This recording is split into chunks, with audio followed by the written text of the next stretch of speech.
Bueno, buen día a todos. Me presento primero, mi nombre es Darío Sabini, yo soy médico neurólogo. Ya hace bastante tiempo que hago neurofisiología clínica y quirúrgica, y bueno, de hace un tiempo a la fecha, unos años, ya casi exclusivamente hago neurofisiología intraquirúrgica. Bueno, la idea me tocó presentar, introducir lo que es la monitorización neurofisiológica intraoperatoria. Obviamente es un tema muy amplio, muy largo, con múltiples aristas.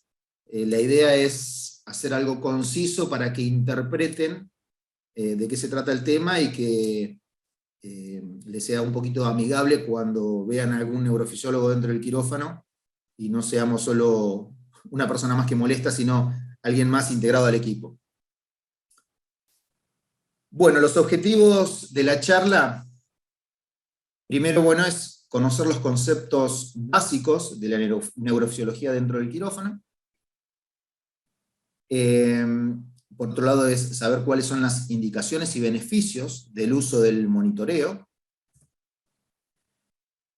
Tratar de decir y nombrar factores no patológicos que pueden alterarme los registros o el monitoreo en sí, o sea, si hay algún cambio en el monitoreo, saber que hay causas que son ajenas al cirujano o que sea producto de una lesión de la vía que estamos evaluando. Y por último, ejemplificar básicamente los alcances de esta subespecialidad. Lo puse a modo de unos casos clínicos para que se una lo que les estoy contando y que van a ver en gráficos y plasmarlo en la realidad. Bueno, monitorización intraoperatoria, ¿por qué? O sea, ¿por qué deberíamos de hacer? ¿Para qué se hace? Bueno, primero porque mediante estas técnicas, porque son múltiples técnicas que uno las va eligiendo y adecuando según la cirugía, nos permite reconocer e impedir una lesión del sistema nervioso, permitiendo al cirujano cambiar su estrategia. Por ejemplo, hay técnicas que nos permite decir, bueno, mediante una estimulación decimos, bueno, esta es la raíz L4, ¿listo? El cirujano ya está sabiendo que esa raíz es L4 y por si tiene que realizar lo que tenga que realizar, preservarla sabiendo que esa raíz tiene función. Otro ejemplo es, en un cerebro, el cirujano tiene expuesto el área motora, el área del homúnculo motor, lo estimulamos y el cirujano sabe dónde está el área motora, por lo cual si tiene que hacer una resección, preserva de no lesionar ese área porque sabe que si la lesiona, el paciente va a quedar con secuela. Otro es confirmar que la estrategia quirúrgica es apropiada, permitiendo al cirujano realizar una cirugía más agresiva. De la misma manera que estaba comentando antes, por ejemplo, si nosotros sabemos que en este área del cerebro es elocuente, bueno, adecuar la estrategia quirúrgica para resecar lo que tenga que resecar, ya sea tumor o cavernoma, lo que sea, preservando ese área. Por otro lado, es documentar el momento exacto donde se produce una lesión irreversible. Esto permite tener un entendimiento retrospectivo del mecanismo de la lesión y ajustar la estrategia quirúrgica a futuro. O sea, ha pasado que ante una acción del cirujano se produce un cambio en el potencial evocado, por lo cual el paciente posteriormente se levantó con una secuela, y si yo indiqué justamente en qué momento se produjo eso, el cirujano puede estar sabiendo en qué momento de toda su cirugía se produjo la lesión y entender por qué pasó, y obviamente esto sirve de aprendizaje para todos, tanto para mí como para el cirujano, para a futuro tomar otras conductas en alguna cirugía similar a esa. También nos permite predecir el pronóstico neurológico, mejorando obviamente el manejo clínico postoperatorio. Fundamentalmente en algunos casos yo puedo predecir si hay cambios en el potencial. Una cosa es si hay un cambio en el potencial y otra cosa es si hay desaparición del potencial. ¿Sí? Si hay cambios es potencialmente reversible el daño neurológico, si hay desaparición y no vuelve a reaparecer el potencial evocado, probablemente quede una secuela permanente, pero bueno, eso también depende de cada cirugía y de cada de qué parte, de qué potencial se me modificó, ya sea somato, sea motor y demás. Y por supuesto provee también una documentación con propósitos médico-legales, esto cada vez está más en auge a nivel mundial, y obviamente la Argentina no está ajeno a eso. Cada vez más cirugías ya de por sí se sabe que se deben realizar sí o sí con potenciales evocados o con monitoreo neurofisiológico intraoperatorio, y o sea, desde ese punto ya está muy ampliamente difundido que ciertas cirugías se tienen que realizar con monitoreo. Y por último, para investigar la fisiopatología de enfermedades neuroquirúrgicas, bueno, esto es un poco más de investigación, hay mucho sobre todo lo que es el paciente despierto, estimulación y mapeo de áreas cerebrales con paciente despierto para ver las áreas elocuentes lejanas a lo que era el homúnculo, la anatomía del libro semiológico de neurología. Bueno, con esta investigación, con estimular al cerebro con el paciente despierto y demás, se vio que el lenguaje, por ejemplo, está en lugares donde antes creíamos que no iba a estar dentro del cerebro, y se encontraron cambios que fueron, bueno, de utilidad para este tipo de cirugía. Si tenemos que englobar las diferentes modalidades de monitoreo que tenemos, que son varias, en dos grandes vertientes, podríamos llamar que todas estas modalidades terminan acabándose en dos grandes grupos. Las técnicas que se utilizan para identificar rápidamente y anatómicamente una estructura neural, que se llama mapping o mapeo, y por otro lado, otro grupo de técnicas que lo que nos dan es un continuo feedback de la función, de la integridad funcional de la estructura neural que estamos monitoreando. Eso es monitoreo de per se. O sea, hay técnicas que lo que nos hacen es, tengo un registro basal, y durante toda la cirugía debe de mantenerse dentro de ciertos rangos de variabilidad, pero eso es monitoreo en sí, de esa vía que elegimos para monitorear. Y otras técnicas que nos permiten es, mediante el uso de estimuladores y demás, hacer un mapeo de las estructuras. O sea, estimulo y le doy al cirujano así, eso es la raíz tal, eso es el par craneal tal, eso es área elocuente motora del cerebro. Entonces, en dos grandes ramas tenemos las técnicas que se utilizan para mapeo neurofisiológico, y otras para monitorización en sí, neurofisiológica. Voy a tratar de explicar someramente y gráficamente lo que es un potencial evocado motor y lo que es un potencial evocado somatosensitivo. Estas son dos técnicas, de los potenciales evocados, que se utilizan dentro de un grupo de técnicas para hacer el monitoreo.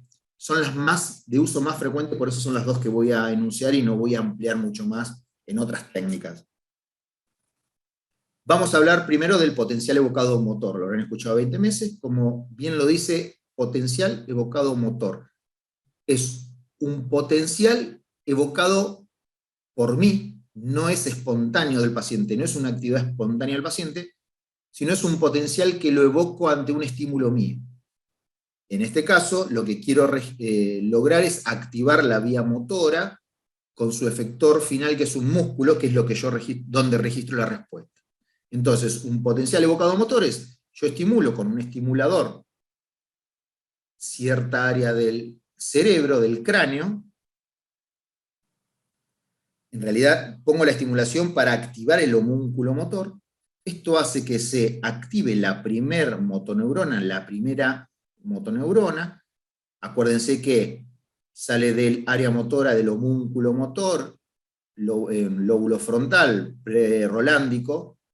La primera motoneurona desciende, corona radiata, cápsula interna, a nivel del tronco en el bulbo, se decusa, se coloca contralateral, desciende por la médula en el asta anterior medular, hasta que en el asta anterior medular está la segunda neurona donde sinapsa,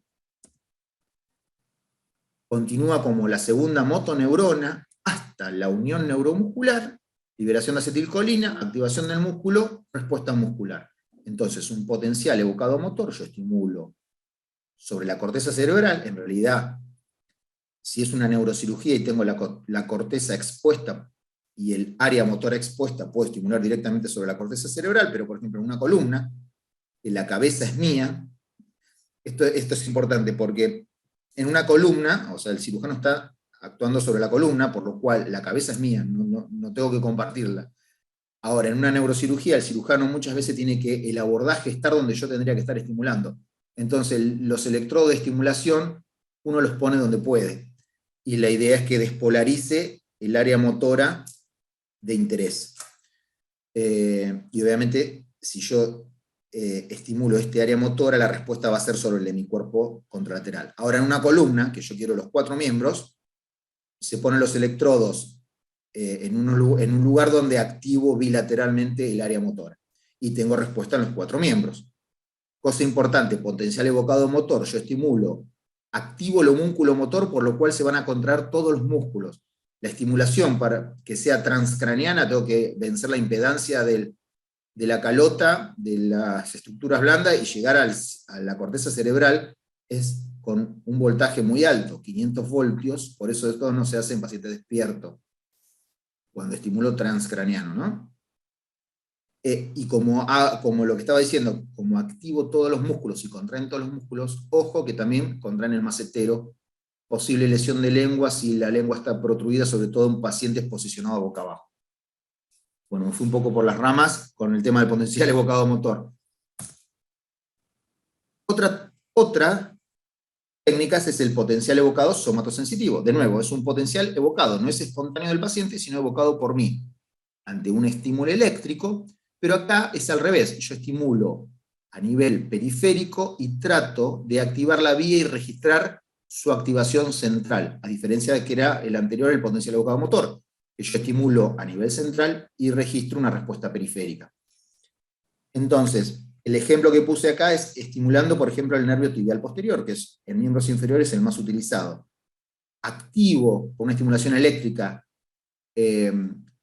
repetitiva, el nervio tibial posterior, con el fin de, el potencial evocado somatosensitivo, activa las fibras gruesas de la sensibilidad profunda.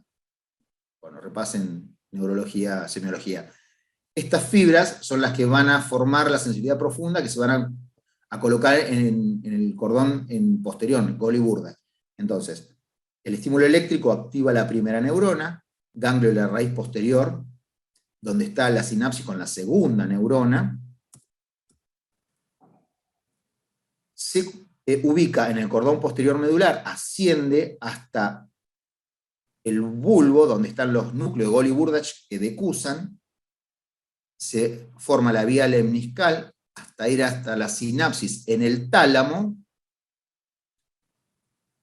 y donde está la tercera neurona en el área parietal contralateral. Entonces, vean, es otra vía multisináptica por la cual en todos estos diferentes lugares puede haber interacciones farmacológicas fundamentalmente, ¿sí?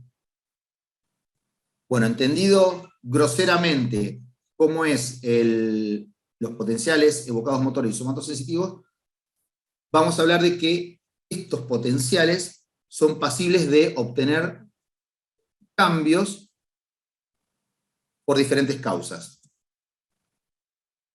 Hay cambios que se me pueden producir en los potenciales evocados, ya sea por fármacos utilizados, o por cambios fisiológicos, no fisiológicos, sino cambios hemodinámicos de la fisiología normal del paciente, que esto estaría en manos de los anestesiólogos. Entonces, si utilizan algún bolo de alguna droga que es depresora del sistema nervioso central, me deprimen la respuesta de los potenciales. Si el paciente está hipotenso, me puede modificar los potenciales.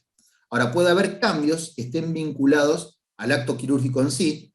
Por ejemplo, el cirujano hizo una maniobra que lesionó o afectó la vía que yo estoy monitoreando, o cambios en el posicionamiento.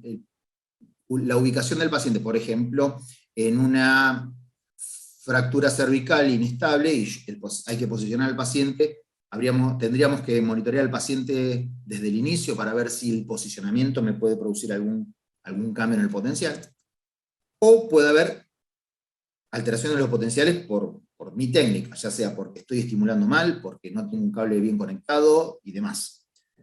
Esto, una salvedad con el posicionamiento, el cirujano posiciona, pero el check final lo da el anestesiólogo, así que el posicionamiento es un mixto, ¿sí?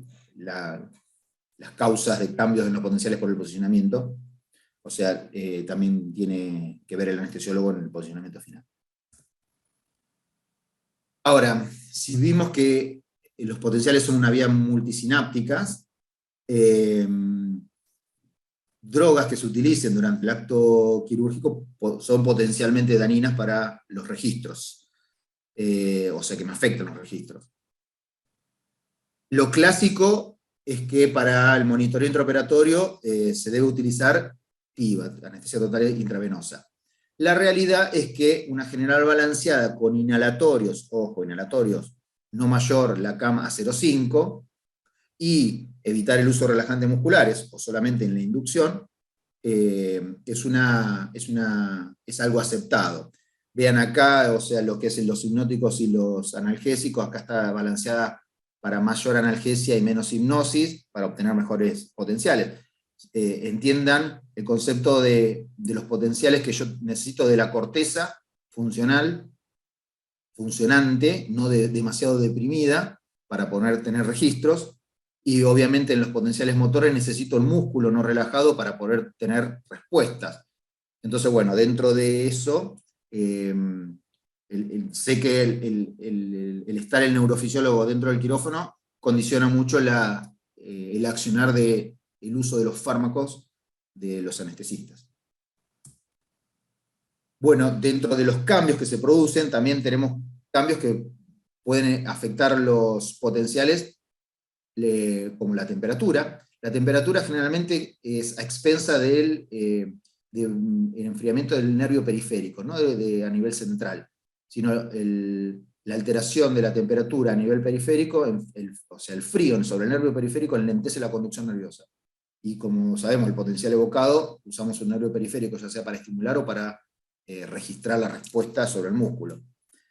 En lo que es ventilación, oxigenación, volumen sanguíneo, presión intracraneal, sí, obviamente, pero me va a afectar a mí como al paciente en general, y ustedes como anestesiólogos van a tener cambios también que van a ser muy evidentes. Sí, una cuestión importante es la presión arterial. Está bien definido desde hace muchísimo tiempo que la PAM menor de 60, ya empieza a verse cambios en los potenciales evocados en general. Bueno, acá una salvedad. La TAM o la PAM, que tenga una buena PAM no quiere decir que tenga una buena perfusión. Por ejemplo, cortical. Entonces, por ahí tenemos una buena PAM y no tenemos buena perfusión y los potenciales se afectan. Entonces, acá quisiéramos trasladar que la PAM me habla también de una buena perfusión, porque a veces con PAM de 60, con buena perfusión, tenemos unos excelentes potenciales, y con una TAM de 70 y mala perfusión tengo unos potenciales horribles. Entonces, bueno, nada, trasladarlo también con la perfusión. Esto es algo esquemático de cómo cambia, o sea, la sensibilidad a los cambios isquémicos en los diferentes niveles donde estuvimos hablando de que el potencial llega, ¿no? Lo primero que cambia ante isquemias, a los 20, 30 segundos, ya tengo cambios en la corteza. Y si nosotros sabemos que vieron los potenciales motores, necesito la corteza para activarlo, la respuesta. Y en los somatosensitivos la corteza para registrar la respuesta, cambios ya a los 20, 30 segundos de isquemia de la corteza va a producir cambios en mis potenciales. Ahora, la médula es un poco más resistente a la isquemia en tiempo. La sustancia blanca incluso más que la sustancia gris. Vean acá, sustancia gris entre 2 a 3 minutos, sustancia blanca entre 10 y 15 minutos. perdón. El nervio periférico es más resistente, 15 minutos, y el músculo, 20 minutos. Otro par de trabajos, pongo estos trabajos que son viejos, ya están muy conocidos, 2001, 2004, 2006, lo mismo era con el tema de la presión arterial. Vean que son trabajos, ya hace mucho tiempo que se habla de este tema, y cómo prevenir lesiones en el posicionamiento, monitoreándose, haciendo potenciales evocados durante el posicionamiento también. Bueno, monitorización intraoperatoria. Entonces, cuando yo estoy realizando el monitoreo, tengo en poco tiempo extraer la información neurofisiológica, o sea, hacer un estímulo, ya sea cual sea, registrar esa respuesta. Inicialmente tengo que tener un registro basal para ser ese el que sea mi basal, como bien dice la palabra, y posteriormente realizar sucesivas estimulaciones y que no haya demasiada variabilidad con respecto al registro basal. Esa es la óptima monitorización. Ahora, yo tengo que en poco tiempo extraer, hacer un potencial evocado, extraer la información que esto me brinda, analizarlo de forma inmediata y reconocer patrones neurofisiológicos, si hubo algún cambio o no, y si hubo algún cambio, integrarlo críticamente con lo que está pasando en la cirugía en sí, ya sea con la anestesia, con la fisiología, con la cirugía, para evitar yo dar un falso positivo o un falso negativo. Por ejemplo, inicialmente, si el paciente está recién intubado, yo hago un potencial evocado motor, no tengo respuesta, puede estar relajado, entonces tengo que esperar el tiempo prudencial, no decirle al cirujano, no tengo respuesta a los potenciales evocados motores, ¿no? Si ya sé que estamos en un periodo que todavía está el relajante muscular dando vuelta, por lo cual no tengo efector muscular. Entonces, bueno, ser crítico y estar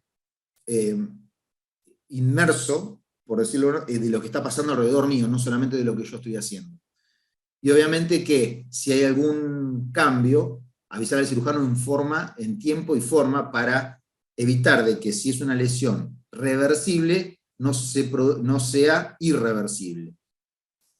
A veces hay cuestiones que son reversibles, por ejemplo, si están corrigiendo una escoliosis, cuando hacen la corrección, si se me modifican los potenciales, bueno, podemos hacer que la corrección sea menor para que los potenciales sigan sin modificarse, por lo cual sin secuelas posoperatorias. Ahora, si se produce una lesión, por ejemplo, como una coagulación de un vaso en un cerebro, y se me cae el potencial porque coaguló el vaso, ahí no tenemos vuelta atrás, o sea, eso ya va a ser irreversible, si sabemos el momento en que se produjo la lesión, y si vamos a saber cómo se va a despertar el paciente, pero sí sobre eso no podemos hacer nada. A veces hay cosas que son irreversibles. Y por otro lado, como dice Murphy, si algo va a ir mal, seguro irá mal. Entonces, siempre que podamos utilizar más de una modalidad de monitoreo, es mucho más útil que una sola. Cuanto más modalidad de monitoreo tengamos, más seguridad como en todo. Esto es, gráficamente, lo que se registra en un somato sensitivo, ¿sí? Vean, esta es la respuesta. Acuérdense, acá estimulando el nervio mediano, activo el nervio periférico, la activación de la vía ingresa a la médula, se coloca en el cordón posterior, a nivel del tronco se decusa, y activa la corteza contralateral. Como es el nervio mediano, la respuesta normal se llama N20, que es esta N en neurofisiología. Lo N es negativo y es hacia arriba, a la inversa de lo que es la electrocardiografía, no sé por qué, pero es así. Lo negativo es hacia arriba, y 20 porque está alrededor de 20 milisegundos posterior al estímulo. Es una vía polisináptica, ya lo dijimos, por eso es tan sensible a diferentes drogas, y necesita promediación. Esto no es un estímulo, una respuesta, como es una respuesta tan baja de amplitud y para lograr una respuesta, tengo que hacer una promediación, al menos de 50 o 60 estímulos, por lo cual no es inmediata como un potencial evocado motor. El potencial evocado motor es estímulo-respuesta. Esto tengo que promediar, entonces no es tan inmediata como obtener un potencial evocado motor. Lo mismo podemos estimular el nervio tibial posterior, los miembros inferiores, que la respuesta de la corteza es esta, la de arriba, que es la P40 o P39, P porque es positivo y 40 porque está alrededor de 40 milisegundos posterior a que hicimos el estímulo, también requiere promediación. Bueno, y básicamente estas son las dos ondas de los somatosensitivos, para miembros superiores y para miembros inferiores. Ahora, los potenciales evocados motores, bueno, esto es una exageración de colocación de electrodos. Generalmente se ponen 2, 4, 6 electrodos, no mucho más, algunos para estimular y otros para registrar, recibir la activación, el potencial. Nunca me tocó un pelado a mí, siempre hay muchos pelos en mis pacientes. Colocamos los electrodos para estimular sobre el scalp. Obviamente esto no es una neurocirugía, porque es lo que les comentaba antes, con una neurocirugía yo tengo que compartir la cabeza con el cirujano, y a veces estos electrodos se colocan por técnica, tienen lugares donde colocarse para garantizar que vamos a activar el homúnculo motor. A veces, cuando el neurocirujano tiene que abordar acá, bueno, los electrodos se ponen donde se puedan poner, generando una despolarización de la corteza cerebral que trate de activar el homúnculo motor. Los potenciales evocados se hacen con un estímulo único en trenes, tren de 5, tren de 4, y el registro se hace sobre el músculo, dependiendo de la cirugía. Si sobre los miembros superiores, sobre los miembros inferiores, o si es una neurocirugía y quiero obtener registros de los músculos dependientes de los pares craneales, también lo puedo hacer. Por eso desdoblo lo que es la vía motora, para los potenciales evocados motores, en un tracto córtico-vulvar y el otro que sería córtico-espinal. El córtico-espinal es el que va a las extremidades. El córtico-vulvar son las fibras que se desprenden de la vía piramidal y que van a formar parte de los núcleos de los pares craneales. Por lo cual, si yo quiero evaluar músculo de pares craneales, lo que estaría activando es la vía córtico-vulvar, dependiendo de las cirugías de lo que quiera evaluar. Ejemplo: ángulo pontocerebeloso, tumor de ángulo pontocerebeloso. La vedette a monitorear es el nervio facial. Entonces, colocamos electrodos de registro sobre músculos que dependan del nervio facial. Por ejemplo, auricular de los párpados, el nasalis, el auricular de los labios y el mendoneano. En este caso no son gráficos míos. Yo generalmente no pongo cuatro músculos de registro, con 2 es suficiente. Pongo auricular de los párpados y auricular de los labios y es suficiente para mí. Miren este detalle: mordillo en la boca. Acuérdense que cuando yo estimulo transcraniano, la boca se cierra. Estando boca arriba no es tan riesgoso, pero estando boca abajo, por ejemplo, en una columna, si está la lengua protrudida, puede haber lesión de la lengua porque se muerda, ¿sí? Entonces, podemos estimular los pares craneales, nervio facial, para la vía córtico-vulvar. Ahora, si es una cirugía que requiera preservar o monitorear pares bajos, por ejemplo, una lesión de foramen magno o fosa posterior en general, podemos utilizar los pares bajos de músculos para el noveno par, vero el paradar o pared posterior de la faringe; para el 10º, el cricotiroideo o las cuerdas vocales en sí; para el 11, el trapecio; y para el 12, la lengua, ¿sí? Cara lateral de la lengua. Entonces yo, posicionándome sobre diferentes músculos, dependiendo de los pares craneales, puedo, con un potencial evocado motor, registrar la indemnidad o la vía final del par craneal. Ahora, la otra parte de la vía piramidal, que van a las extremidades, es la vía córtico-espinal. Acuérdense que a nivel de nada, desciende cápsula, corona radiata, cápsula interna; a nivel del bulbo se decusa en la pirámide y desciende por la vía de la cordón anterior medular, por toda la médula, ¿sí? Entonces, en este tipo de vía, lo que me interesa, esta vía me interesa para registrar las respuestas en extremidades, fundamentalmente. Podemos registrar en manos o en miembros inferiores, dependiendo. Si yo, por ejemplo, la cirugía es a nivel de la columna dorsal, me va a interesar registrar seguramente miembros inferiores. Pero aunque yo suelo poner miembros superiores también, porque si el cirujano está operando a nivel dorsal, yo registro miembros inferiores para hacer mi monitoreo y pongo los brazos también, que no debería nunca afectarse por el acto del cirujano.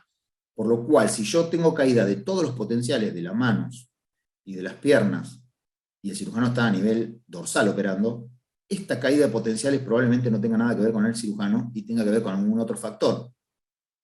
Pensemos en algo farmacológico, en algo técnico mío. Ahora, si el cirujano está operando a nivel dorsal, se me caen las piernas, los potenciales de las piernas, y preservo lo de los brazos, evidentemente, como preservo lo de los brazos, no es algo sistémico, generalizado, sino es algo localizado del cirujano. ¿Sí? Entonces yo siempre, a pesar de que sea a nivel dorsal, pongo registros en las manos, total no cuesta mucho poner un par más de cable y me quedo tranquilo en el monitoreo. Esto básicamente es toda la parte teórica, y bueno, trato de plasmar gráficamente con algunos casos clínicos para que quede un poco más claro.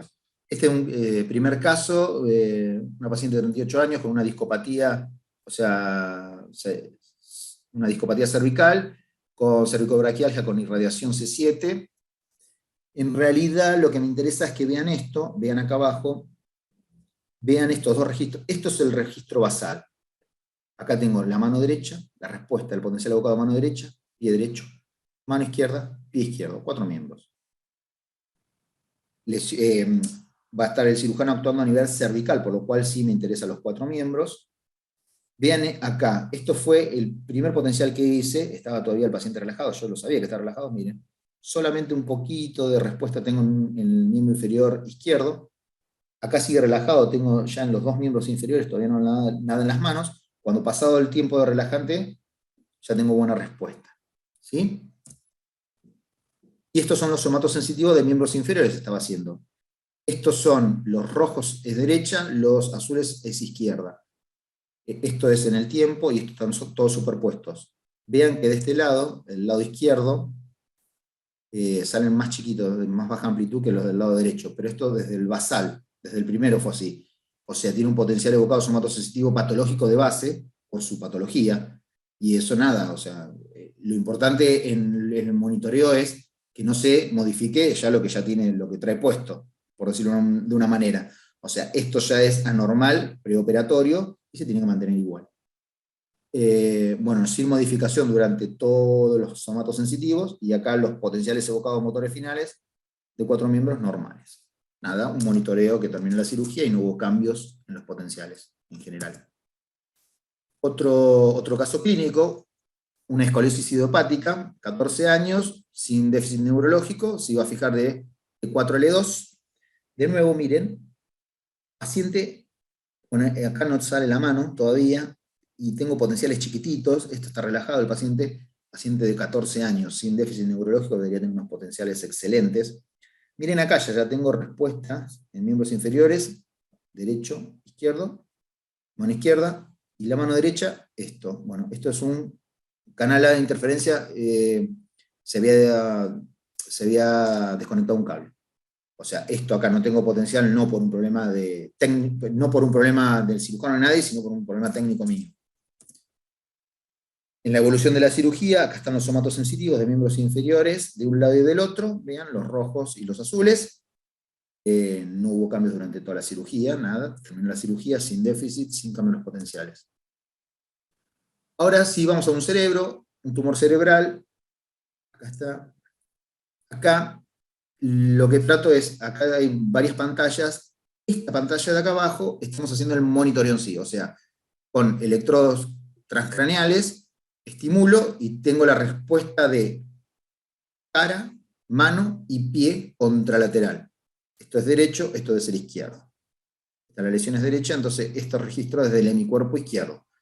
Tengo los electrodos puestos de manera que puedo activar el homúnculo y hacer el monitoreo como veníamos haciendo con las columnas. Ahora, acá agregamos una técnica de mapeo. En esta ventana, estos son la respuesta de la cara, esta es la respuesta de las manos y esta es la respuesta de los pies. Acá yo le doy un estimulador al cirujano y hacemos un potencial evocado directamente sobre la corteza. Obviamente hay que setear la intensidad de estimulación es menor que si yo lo hago transcraneano, mucho menos intensidad, y o sea, esta técnica es de mapeo. Él está tratando de identificar si sobre la corteza cerebral que está estimulando hay área motora, porque es un mapeo motor. Vean que acá en esta solo hubo una respuesta de la mano en este estímulo. O sea, cuando estimuló, que yo le dije, ahí hay mano, el cirujano sabe en qué parte del cerebro estimuló que es un área elocuente motora para la mano. Entonces, obviamente, ese área se preserva, no sé, de ser posible, no se toca, ¿sí? Para evitar que se despierte con secuela. Entonces, acá en esta diapositiva vemos cómo tenemos una mezcla de mapeo, por un lado, y monitoreo por el otro, que el monitoreo siempre se sigue haciendo, sería a la par, ¿no? Otro caso, también un alto grado, un glioma de alto grado, lo mismo, tenemos mapeo acá, perdón, cara, mano, pie, contralateral, registrando en mi cuerpo contralateral a la lesión, y la estimulación fue negativa, o sea, todas las veces que estimulamos, es lógico porque vean que es bastante anterior, bastante polar, frontopolar, el homúnculo motor debería de estar por acá atrás. O sea, si el cirujano estuvo estimulando la corteza para saber si había área motora para poder ingresar y resecar el tumor, fue negativa, entonces entra seguro de que no va a haber déficit motor, por lo menos, ¿sí? Y lo último es un video, lo voy a ir parando porque voy comentando de a poco, y es un video de un paciente despierto, de una neurocirugía, un tumor cerebral que involucraba o estaba cerca del área elocuente del lenguaje, lesiones frontales izquierdas, generalmente deberían, si está cercana al área del lenguaje, fundamentalmente lo podemos predecir por una resonancia funcional que active área del lenguaje cerca del tumor, es pasible de hacerse despierto. Como veníamos diciendo, el monitoreo, por ejemplo, del área motora o del somatosensitivo, el monitoreo se puede hacer dormido, porque yo puedo estimular y registrar las respuestas que estuvimos viendo con el paciente dormido. Ahora, la única forma de mapear, o sea, identificar dónde está el área del lenguaje y monitorear el área del lenguaje es haciendo hablar al paciente. Hay algunas técnicas que se utilizan con paciente dormido para tratar de identificar el lenguaje, pero bueno, si uno quiere hacer, si quiere certeramente saber de que no va a comprometer y mapear correctamente y monitorear correctamente el área del lenguaje, lo mejor es hacerlo despierto. Entonces, bueno, ahí vamos a poner a correr, vean el tumor, una paciente joven, bastante anterior, el área motora debe estar por acá atrás. Paro un segundo, vean el posicionamiento, sepan que este tipo de cirugías, dependiendo de la velocidad de cirujano y de la institución y demás, se puede hacer o todo despierto, se hace una neurolepto al inicio con ventilación espontánea, un buen bloqueo de scalp, hacen el abordaje y después despierta bien al paciente para hacer la resección y o mapeo del área del lenguaje, y después para el cierre también se hace una neurolepto con ventilación espontánea. O en lugares, como este caso, se lo hace con una máscara laringia, entonces se hace dormido, despierto, dormido. Entonces sepan que hay que posicionar la cabeza de una manera que esté cómodo el cirujano, que pueda meter el microscopio, y hay que hacer un arco porque hay que acceder a hablar con el paciente. Bueno, una exposición amplia, acá se topica, se hace la dura madre, duele mucho, así que aparte del bloqueo de scalp, se hace topicación con lidocaína de la dura. Acá está el tumor, se ve bien con expresión cortical. Ahora van a hacer algo que no les comenté, el potencial evocado somatosensitivo, dijimos que estimulamos el nervio periférico, por ejemplo el nervio mediano, ¿se acuerdan que les comenté de la N20, que es la respuesta de la corteza somatoestésica contralateral? Bueno, si yo estimulo, hay una técnica que con esto registro la respuesta del potencial evocado somatosensitivo. Entonces, estimulo el nervio mediano y registro la respuesta de la corteza somatoestésica contralateral. Y hay una técnica que si yo estoy parado sobre el área parietal, que es donde está la respuesta somatoestésica, me aparece la N20, Ahora, si yo estoy parado desde la corteza frontal, desde lejos, invierte la fase. Entonces, donde se invierte la fase es donde se encuentra neurofisiológicamente el surco central, o sea, Rolando. ¿Qué interés tiene eso? Que por delante de Rolando está el área motora. Vean acá, en el contacto 1 y en el 2 muestra la N20. ¿Ven que está alrededor de 20 milisegundos? Ahora, este está invertido y este está invertido. O sea, entre el contacto 2 y 3 sabemos que está el surco central, o Rolando. Es una técnica de fase, inversión de fase N20 se llama. Entonces, acá, este sería Rolando. Ahí lo voy a marcar con un hilo. Si esto es la nariz y acá está el occipital, por delante de la cisura de Rolando tenemos el área motora. Entonces, ahora estimulamos con un estimulador. ¿Ven? Ahí tuve respuesta en el pie. Ahí está estimulando, ahí seguramente va a dar. Acuérdense que el homúnculo es, las piernas están interhemisféricos y acá está la mano. Ahí está el brazo, y acá en el 3 estaba la mano. Ahí tenemos respuesta en la mano. O sea, pie y el brazo para allá, como está puesto el homúnculo. ¿Sí? Acuérdense con lo. Y acá seguramente estaría boca. Y acá pars triangularis, lenguaje, broca estaría, esta pars triangularis, que lo van a ver a continuación. Siguió estimulando, esto dio negativo, obviamente, y había estimulado por acá, también estaba negativo. Ahora despiertan al paciente. Bien grande. Traga la saliva.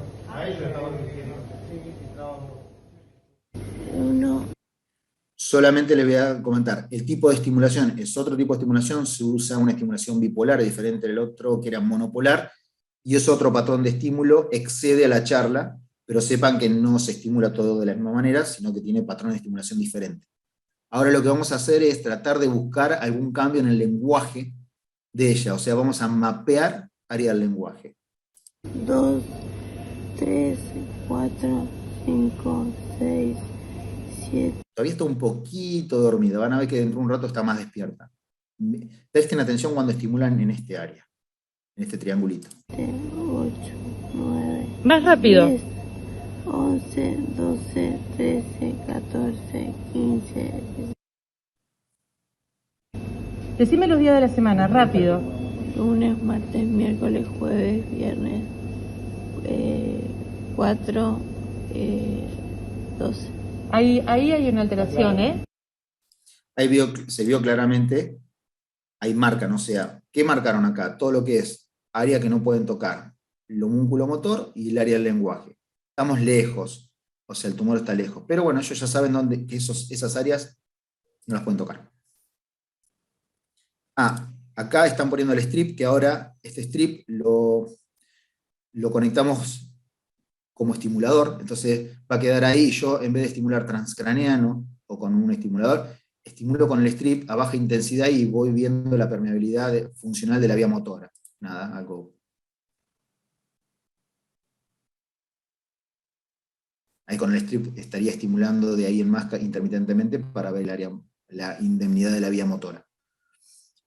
El cirujano hace la resección. Fíjense que después que hace la resección, va a ser con el estimulador bipolar, que es para. No sé si será la anestesia o qué. Bueno. Y ahí están manipulando con agua. Sí, sí. Y el cosito que no sé cómo se llama. Un tubito. Claro. Ah,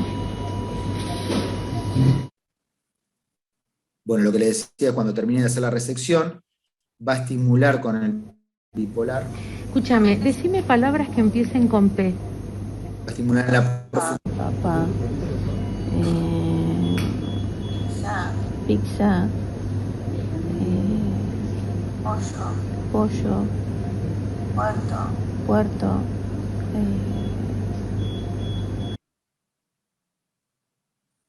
Bueno, lo que les comentaba, después que haga la exéresis, va a estimular los bordes para el lenguaje. Si les da negativo, que es así, da negativo en toda la estimulación después que saca el tumor, hace una exéresis más amplia, saca todos los bordes para dejar un libre de enfermedad todo el lecho, que es lo que va a hacer ahí. Ahí va a estimular todos los bordes.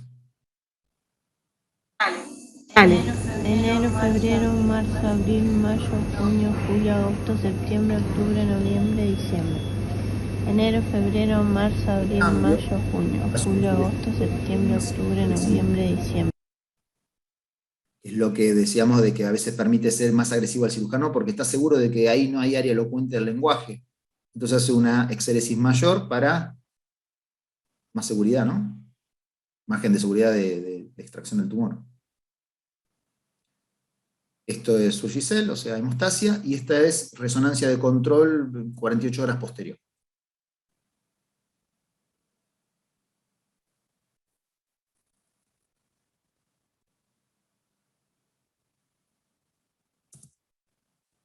Bueno, entonces, para ir terminando, bueno, la idea de mostrarle de paciente despierto era integra un poco todo el monitoreo, o sea, el monitoreo más completo, o sea, de las diferentes variables de monitoreo y demás, están todas resumidas en un paciente despierto. Bueno, como resumen para finalizar, entonces, la monitorización ofrece información continua y en tiempo real sobre la integridad funcional de las estructuras evaluadas y puede predecir su pronóstico de forma precisa y segura. La estimulación directa de las estructuras nerviosas, mapping, permite su rápida identificación, o sea, mapear, identificar la estructura, y esta técnica puede ser solo aplicada de forma intermitente y si la estructura a identificar está expuesta. Obviamente, tengo que poder estimularla para identificarla y mapearla. Ahora, la combinación de mapping, o de mapeo y monitorización de los potenciales evocados motores y somatosensitivos son una estrategia de monitorización óptima, tanto en cirugías de neurocirugías como en cirugías ortopédicas. Bueno, esto es todo lo que tenía para ofrecerles, espero que haya sido claro, que hayan entendido, y si quedó alguna duda y demás, les dejo mi correo electrónico, no tengan pereza en si hacerme alguna duda, se las responderé. Gracias.